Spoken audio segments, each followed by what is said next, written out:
CGL 2022 के लिए tier 1 का जो एप्लीकेशन का जो स्टेटस है आपका, या आपको एडमिट कार्ड का जो स्टेटस है, उसको केकेआर कोलकाता रीजन ने अपना डाल दिया, अपलोड कर दिया अपनी साइट पर। आप उनकी साइट पर जाकर के या तो इस लिंक के थ्रू आप जाकर के चेक कर सकते हो, जो लोग केकेआर रीजन से बिलोंग करते हो। और अगर आप लिंक से नहीं जाना चाहते तो गूगल करके भी आप सीधा साइट पर जा सकते हो। सवाल ये उठता है कि सर ये एप्लीकेशन स्टेटस होता क्या है?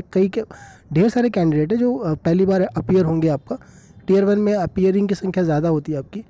तो देखिए, जो आप फॉर्म भरते हो सीजीएल का, वो कुछ कारणों से रिजेक्ट भी हो जाता है आपका। मैक्सिमम लोगों का एक्सेप्टेड रहता है, कुछ कैंडिडेट होते हैं जो जिनका रिजेक्ट हो जाता है, तो वो उसमें आपको मालूम चल जाएगा कि आपका एक्सेप्टेड है कि रिजेक्टेड है। साथ में आपको जो शहर है और आपका जो एग्ज़ाम का डेट है वो मेंशन मिल जाएगा आपको। ठीक है, किस तारीख को आपको जिस तारीख का आपका पेपर होगा वो कहाँ पर होगा, एग्ज़ाम सेंटर कहाँ पर है, वो आपको एग्ज़ाम के डेट से 4 दिन पहले मालूम चलेगा। अगर 7 दिसंबर का आपका है तो उससे 4 दिन पहले 3 तारीख को रात को आप देख सकते हो कि क्या एग्ज़ाम सेंटर का नाम है। ये सिक्योरिटी पर्पज़ के लिए रखा जाता है आपका।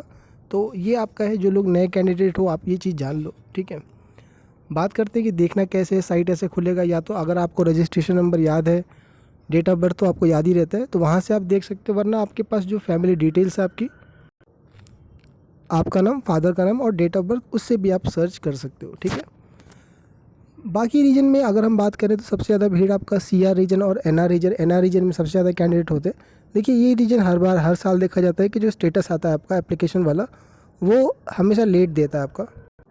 एक सवाल ये उठता है कि यार जब फॉर्म भरा है तो एग्ज़ाम का एडमिट कार्ड भी आ जाएगा, इतना परेशान होने की ज़रूरत क्या है। लेकिन कुछ कैंडिडेट होते हैं जो फर्स्ट टाइम सेकंड टाइम दे रहे हैं आपका, और वो थोड़ा सा रहता है कि कहीं रिजेक्ट ना हो गया हो, कहीं सा एक छोटी सी परेशानी बनी रहती है, वो हर टाइम दिमाग में खटकता रहता है। तो अब इनकी जो ऑफिशियल साइट है एसएससी एनआर साइट, सर्च कर लेना गूगल पे, जो भी लिंक पहला खुलेगा वहाँ जा कर के आप देखते रहे। वरना आप अगर किसी ग्रुप में एक्टिव रहोगे तो आपको मालूम चल ही जाएगा। प्रिपरेशन चल रही ज़्यादा, आप एक्टिव ग्रुप में नहीं भी हो तो कोई दिक्कत नहीं है, आपको कहीं ना कहीं से मालूम चल जाएगा। वैसे 1 दिसंबर को है तो आप मान के चलो कि 24-25 तारीख तक मैक्सिमम लोगों का आ जाएगा। आपसे रिक्वेस्ट है कि अगर आपका कोलकाता रीजन में किसी का भी अगर रिजेक्ट हुआ है तो आप reason with reason comment section में डालिएगा। और अगर आप में से कोई कैंडिडेट है जिनका सेम फ़ोटो के साथ अगर हुआ है, आपका पहले के एग्ज़ाम्स क्लियर हुए हैं, मतलब आपका फॉर्म एक्सेप्ट हुआ है, और इस वाला जो ये वाला जो है वो रिजेक्ट हुआ है, वो भी लिखिएगा। देखो, जो रिजेक्ट होने का जो मेन कारण रहता है, जो पिछले सालों में देखा गया है, वो केवल मैक्सिमम देखा गया है फ़ोटो का रीज़न रहता है आपका। फ़ोटो में भी जो चश्मा लगा के भेज दिया आपका, ठीक है, या ब्लर फ़ोटो रहा। उसके अलावा जो एक कारण रहता है आपका कि आपने मल्टीपल 2-3 बार फॉर्म भर दिया आपने, या किसी का पेमेंट ही नहीं हुआ ना, फॉर्म भर दिया आपने, पेमेंट वाला पेज पे गए और पेमेंट किया ही नहीं है। कई कैंडिडेट ऐसे होते हैं जो फर्स्ट टाइम उनको नहीं पता रहता, तो ये कुछ कारण रहते हैं आपका। ब्लर साइन का भी रहता है आपका। तो आप एक बार देख लीजिएगा अपना स्टेटस, घबराने की ज़रूरत नहीं है, प्रिपरेशन पे फोकस रखिए अपना आप।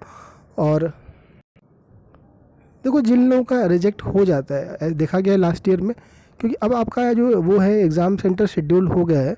एसएससी आपको 2 दिन का विंडो वैसे देती है कि अगर आपका फॉर्म गलत भर गया, फ़ोटो गलत लग गया, साइन गलत लग गया, तो आप एक बार अपडेट कर दीजिए उसको। तो अब मौका दोबारा नहीं देती एसएससी। वही है कि यहाँ पर थोड़ा सा अपने आप को अनलकी महसूस करोगे अगर किसी का हुआ है। मैं कोशिश करूँगा कि मतलब मैक्सिमम लोगों का वो रहा हो, आपका सक्सेस रहा हो, कोई इशू ना आया हो किसी का।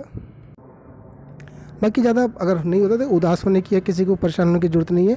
और बहुत ज़्यादा टाइम इस पर खर्चा मत करिए आप कि यार कहीं मेरा रिजेक्ट तो नहीं कर दिया गया, क्योंकि ये परेशानी बनी रहेगी अगर और डिले होता आपका स्टेटस आने में।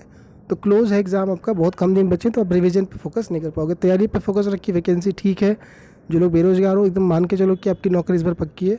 कोई भी हेल्प चाहिए कमेंट सेक्शन में डालिएगा। टेलीग्राम ग्रुप का नीचे लिंक दिया हुआ है।